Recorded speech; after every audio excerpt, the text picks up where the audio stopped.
Je vais vous demander d'accueillir chaleureusement Madame Danielle Mitterrand, qui a souhaité lancer un message à la Colombie.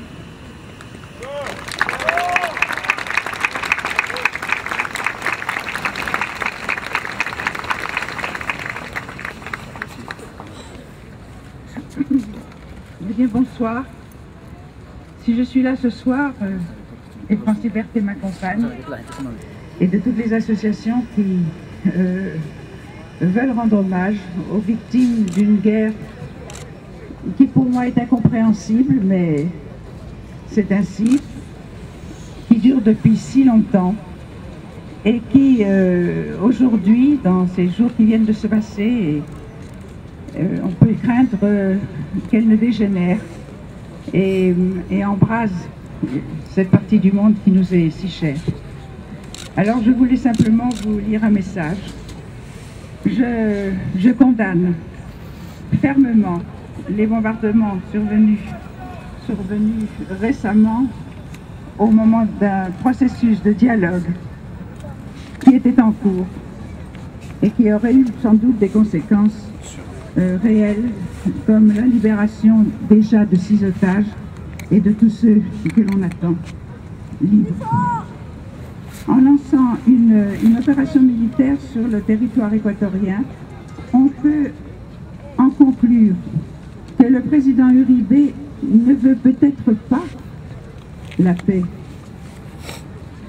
mais simplement se maintenir au pouvoir.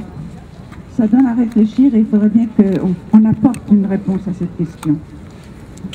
Nous voilà devant une situation qui n'a jamais été aussi critique. Ouais, je sais, mais on fait jamais la prolifération des paramilitaires provoque violation des droits humains, crimes et assassinats sans discernement, au mépris des populations civiles.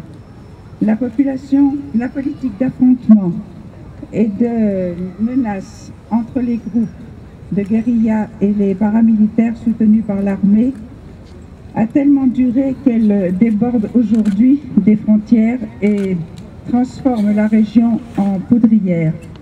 Ces tensions ont contribué à une militarisation massive de la région, favorisée par la politique belliqueuse du gouvernement colombien, mais aussi du gouvernement vénézuélien, avec le risque de généraliser le conflit et d'exposer encore une fois au premier chef la population civile. Nous devons donc exiger du gouvernement français une forte condamnation du bombardement et exiger la reprise du processus de paix avec la participation de tous les acteurs de la région. Voilà, c'est un court message, mais qui exprime bien l'inquiétude et la révolte intérieure qui nous emplit d'anxiété. Merci.